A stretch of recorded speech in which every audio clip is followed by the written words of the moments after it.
What's going on, Atlanta Falcon fans, man? Y'all know who it is. Your boy Antoine Smith. Stopping in right quick to give y'all another video of a trade pitch from Ralph Vasciano, NFL Fox Sports reporter. He's pitched out a trade for NFC teams. Now he's going to do it for AFC teams. Y'all go back to the one I did on NFC teams with Jerry Judy. Had him coming over to the Falcons. I think y'all would thoroughly enjoy that if y'all go back and take a look. And y'all going to be surprised at how I react to that video. So I'm going to give y'all my reaction to this trade pitch. Tight end for the Atlanta Falcons. They did just sign Austin Hooper, former Atlanta Falcons, but he's getting up in age. Also, Charlie Warner is still here, where he's primarily a blocking tight end. And then you have second year tight end Joshua Simon, who spent his first season on the practice squad. So trading for a tight end is what the Tennessee Titans could be looking at, he suggests. But he thinks that the Falcons could get a second and a fourth round pick in this year's draft for Kyle Pitts. And I'm not surprised because he's a superior talent. And sometimes change is good. Don't get me wrong. He is playing on a $15 million franchise tag this year. So we had the number locked in this straight cash. No restructure, no none of that. It's just straight $15 million. And if you look at the contract that he may be garnering, it could be 4 years, about $68 million, which is about $2 million more. And that's pretty the going rate for tight ends because Sam Laporta is on the last year of his deal. He's going to garner about, I think, 15 to 20 million on his contract. And yes, he's coming off back surgery, but at the same time, he's during his first couple of years with the Detroit Lions, he's been one of the best tight ends in the league. So that is where I would compare him as far as not as far as talent, but as far as production. And Sam Laporta, to me, if they end up losing him, Detroit Lions are going to fall off big time because he was big and clutch for Jared Goff.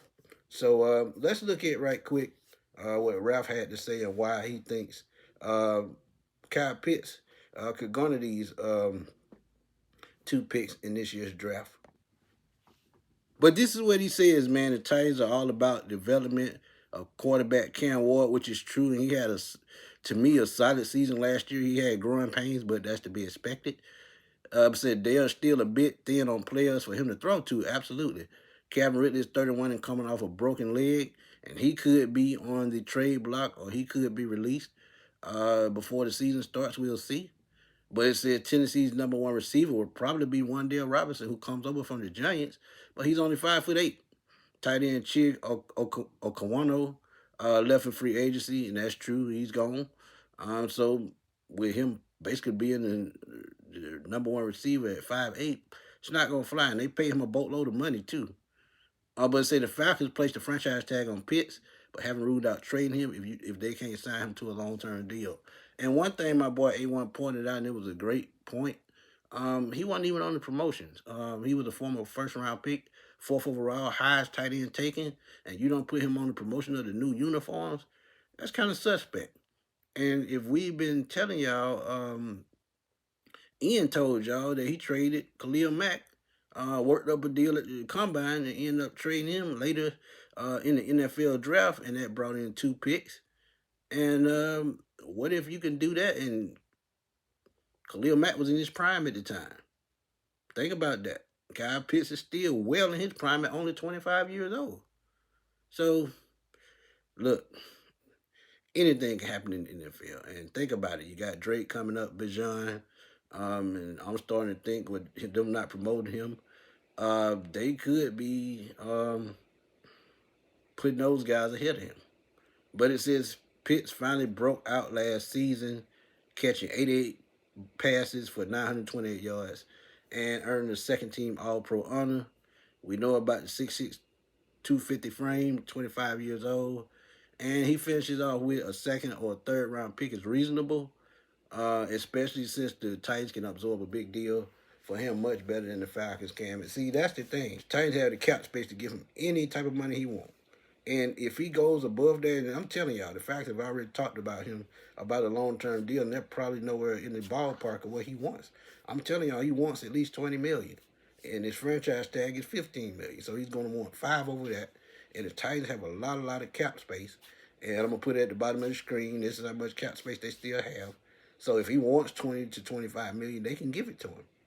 And they lost their top tight end in free agency, so it makes sense. And Cam has got to have somebody to throw to him. What do I tell y'all all the time? Tight end's a quarterback's best friend. So when you look at that, it just makes sense that Kyle Pitts could be gone from Atlanta. But a second and a 4th round pick, they could flip both of those picks and garner more picks, whether it's this year or next year, or they could garner that other 2nd round pick, move up in the draft, and really make some noise, man, because somebody's going to slip through the cracks like I keep telling y'all. But that pick, Tennessee would be the 35th pick that he thinks in the 101st pick, which I think I would do that deal all day, twice on Sundays. But that trade pitch for Kyle Pitts, man, tell me what y'all think. Drop those comments. Let's debate. Let's have fun as always, man. Y'all know how we do it on the Sports Machine. This your boy, Antoine Smith signing off. I will holler at y'all soon, man. Peace.